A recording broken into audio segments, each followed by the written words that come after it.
నిరోధము ఓంలలో తెలియజేస్తున్నారు కాబట్టి C is equal to 1/ఓమ్ గాను లేదా C is equal ohm inverse లేదా MHO గాను వ్యక్తపరుస్తారు. సాధారణంగా 1/ρ ఈజ్ ఈక్వల్ టు కండక్టివిటీ, దానినే స్పెసిఫిక్ కండక్టివిటీగా కూడా వ్యక్తపరుస్తున్నప్పుడు when the length of the apparatus is taken 1 centimeter and area of the apparatus is taken as centimeter square, that is equal to L/A. That conditions we are observed conductance is simply we are called as specific conductance. సాధారణంగా వాహకం యొక్క పొడవును సెంటీమీటర్లలో, ఆ వాహకం యొక్క అవచ్ఛేద వైశాల్యాన్ని centimetre స్క్వేర్లో, దానిని మనం L/Aగా తీసుకొని వాహకతను గమనించినట్లయితే అటువంటి వాహకతని విశిష్ట వాహకతగా, 1 సెంటీమీటర్ పొడవు మరియు సెంటీమీటర్ స్క్వేర్ అవచ్ఛేద వైశాల్యం కలిగినటువంటి వాహకంలో విద్యుత్ పరిమాణాన్ని మనం గమనించినప్పుడు దానిని విశిష్ట వాహకతగా వ్యక్తపరచడం జరుగుతుంది. విశిష్ట వాహకత అనేటువంటి దాన్ని దాన్నే కపా అనేటువంటి సంకేతం ద్వారా వ్యక్తపరుస్తున్నారు. So the conductivity is depend upon the specific conductance. So the cell constant is also expressed with the help of conductivity and specific conductivity. So the conductivity and specific conductivity is equivalent to cell constant. So the specific conductivity is equal to L/A, that is centimeter by centimeter square is equivalent to centimeter inverse. So similarly, the conductance of 1 ml electrolytic solution is called specific conductance or conductivity. విద్యుత్ ఘట స్థిరాంకాన్ని వ్యక్తపరుస్తున్నప్పుడు ఘట స్థిరాంకము is equal వాహకత మరియు విశిష్ట వాహకతల యొక్క లబ్ధంగా చెప్పడం జరుగుతుంది. విశిష్ట వాహకతని length L is equal to 1 centimetre, area A is equal to 1 centimetre square ద్వారా తీసుకొని L into A is equal centimetre క్యూబ్గా గమనిస్తూ ఈ ఘట స్థిరాంకాలను నిర్ణయించడం జరుగుతుంది.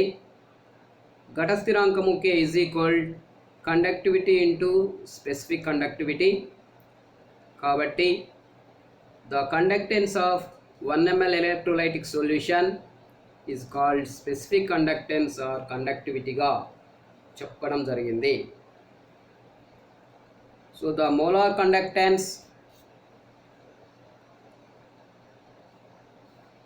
we are expressed concentration of solutions either in molarity or in normality, but in molar solutions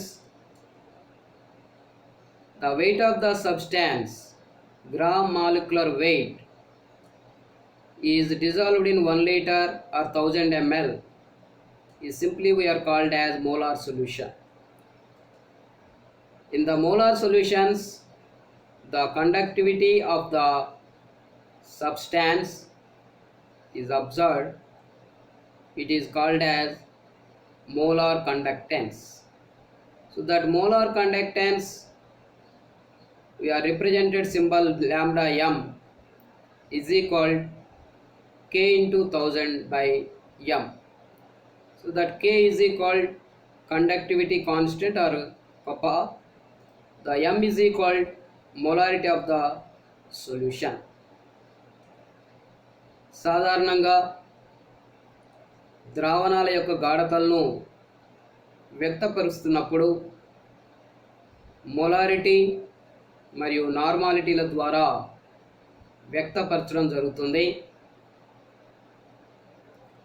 1 litre ద్రావణంలో కరిగి ఉన్న ద్రావిత గ్రామ్ మోల్ల సంఖ్యనే మోలారిటీగా తెలపడం. అలాంటి మోలార్ ద్రావణాలలో వాహకతను గమనించినప్పుడు దానిని మోలార్ వాహకతగా తెలపడం జరుగుతుంది. మోలార్ వాహకతను λm తో చూపిస్తే λm K × 1000/mగా వ్యక్తపరుస్తున్నారు. దీనిలో K కండక్టివిటీ, దీనినే కపా అనే సంకేతం ద్వారా తెలియజేస్తున్నాం. m ద్రావణం యొక్క మొలారిటీని తెలియజేస్తుంది. ఈ విధంగా ఈ సమీకరణాన్ని ఉపయోగించుకొని ద్రావణాలలో మోలార్ వాహకతని నిర్ణయించవచ్చు. So the next one, equivalent conductance. When the solution is prepared with the help of normality, so the normality solutions is prepared with the help of their gram equivalent weights. So when the gram equivalent weight is dissolved in 1 liter of the solvent, is simply we are called as normality or normal solution. So for example, the molecular weight of sodium carbonate is 106 grams. 106 grams of sodium carbonate dissolved in 1 liter is called as 1 molar solution. But the equivalent weight of sodium carbonate 106/2 is equal to 53. The only 53 grams of sodium carbonate is dissolved in 1 liter. That is called normal solution of sodium carbonate. Similarly, the equivalent weight of the substance dissolved in solution and observed their conductancy is called equivalent conductance. So that equivalent conductance expressed lambda eq. So that lambda eq is equal K × 1000/n. That K is equal conductivity or kappa and n is equal to normality of that solution. So it is related to lambda m. So the lambda m is equal to K × 1000/m, but lambda eq is equal to K × 1000/n. సాధారణంగా మనము గమనిస్తున్నటువంటి ద్రావణాలలోని వాహకతలో ద్రావణమును normal ద్రావణంగా తయారు చేసుకుంటే దాని నుండి తయారైనటువంటి ద్రావణీయ స్థితిలో వాహకతనే మనము equivalent కండక్టెన్స్గా వ్యవహరించడం జరుగుతుంది. ఉదాహరణకి సోడియం కార్బోనేట్ గ్రామ్ మాలిక్యులర్ భారము 106 గ్రాములు. దీనిని 1 లీటర్ నీటిలో కరిగించినప్పుడు 1 m ద్రావణము లేదా 1 మోలార్ ద్రావణంగా వ్యవహరిస్తున్నారు.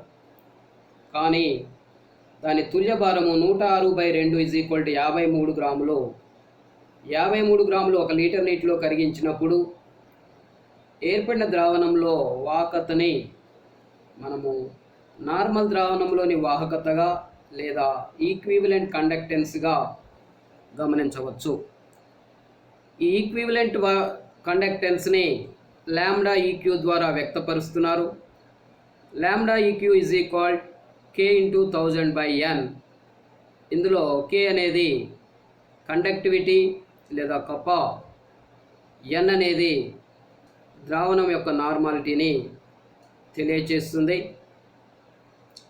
ఇది మోలార్ వాహకతను వ్యక్తపరిచినట్లుగా λm is equal to K × 1000/mగా ఈ ఈక్వివలెంట్ కండక్టెన్స్ని lambda EQ is equal K into 1000/n తెలియచేయడం జరుగుతుంది. ఈ విధంగా మనము ద్రావణీయ స్థితిలో మోలార్ ద్రావణాలలో మరియు నార్మల్ ద్రావణాలలో వాహకతలను తెలిపినప్పుడు మోలార్ ద్రావణాలలో వాహకతని మోలార్ వాహకతగా lambda m is equal K into 1000/m ద్వారా, అదేవిధంగా నార్మల్ ద్రావణాలలో వాహకతను ఈక్వివలెంట్ కండక్టెన్స్గా దానిని lambda EQ is equal K into 1000/n ద్వారా తెలపడం జరుగుతుంది.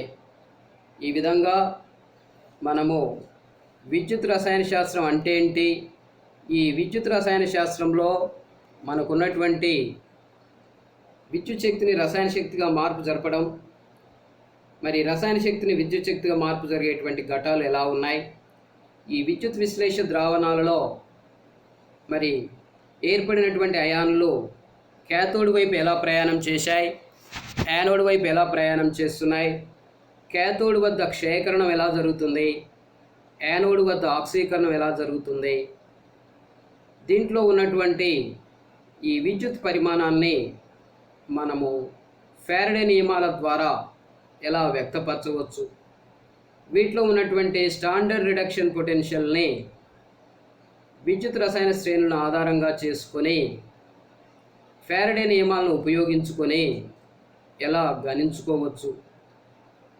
ముఖ్యంగా పరిమాణాత్మకంగా మరియు గుణాత్మకంగా ఈ విద్యుత్ రసాయన శ్రేణులను ఉపయోగించి వాహకత, విశిష్ట వాహకత, ఘట స్థిరాంకము, మోలార్ వాహకత, తుల్యాంక వాహకత అనేటువంటి వాటిని ఎలా వివరించవచ్చు. వాహకత అనేది నిరోధం యొక్క ఉత్క్రమ విలువగా ఉండడం వల్ల C is equal to 1/r, అదేవిధంగా L is equal to 1 centimetre, A is equal cm² అవచ్ఛేద వైశాల్యం కలిగిన పరిస్థితుల్లో వాహకతను గమనించినట్లయితే విశిష్ట వాహకతగా, వాహకత మరియు విశిష్ట వాహకతల యొక్క లబ్ధమే ఘట స్థిరాంకంగా, మోలార్ ద్రావణాలలో వాహకతని మోలార్ వాహకతగా lambda m is equal to K into 1000/mగా, నార్మల్ ద్రావణాలలో వాహకతని తుల్యాంక వాహకతగా lambda EQ is equal K into 1000/nగా ఎలా వివరించుకోవచ్చు అనేటువంటి విషయాలను ఇందులో చర్చించుకోవడం జరిగింది. Thank you.